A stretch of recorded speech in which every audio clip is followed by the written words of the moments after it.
کیا لکھ رہے ہیں. ترقی پسند ادب نے کیا کیا؟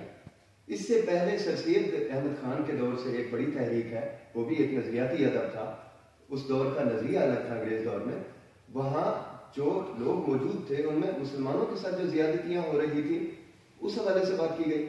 پھر اس دور سے نکلنے کے بعد جب ایک نئی سیاست کا آغاز ہوا, انگریز کمزور ہو رہا تھا اس خطے میں اوورال, جس طرح کی اسے صورتحال درپیش تھی, تو جہاں اگر ہم سچ کہیں تو اس تھکے ہوئے نظام کے حوالے سے ایک نیا راستہ نکالنا تھا, جو راستہ آزادی تک پہنچا اور جہاں پر صغیر 2 حصوں میں تقسیم ہوا یا 3 حصوں میں تقسیم ہوا, جسے بنگلہ دیش کہا جاتا ہے, مشرقی پاکستان, موجودہ مغربی پاکستان جسے پہلے کہا جاتا تھا, موجودہ پاکستان ہو گیا, اور بھارت.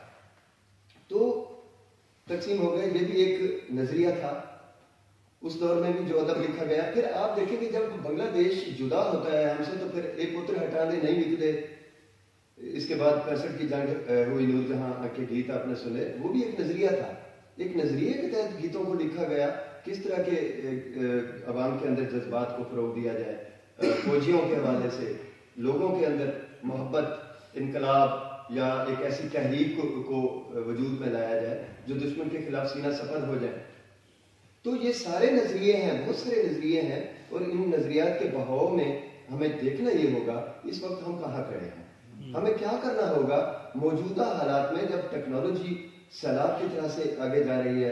ایک تو آرٹیفیشل انٹیلیجنس ہے, ڈیٹا سائنس ہے, اس طرح کے جدید علوم جہاں آ رہے ہیں, وہاں شاعری کا کیا مقام ہے, وہاں ادب کا نثر کا کیا مقام ہے.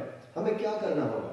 ہم اس وقت اس دوراہے پر کھڑے ہوئے ہیں کہ ہم سیل فون بچے کے ہاتھ سے بھی نہیں چھین سکتے, بڑے تو بڑے ہیں.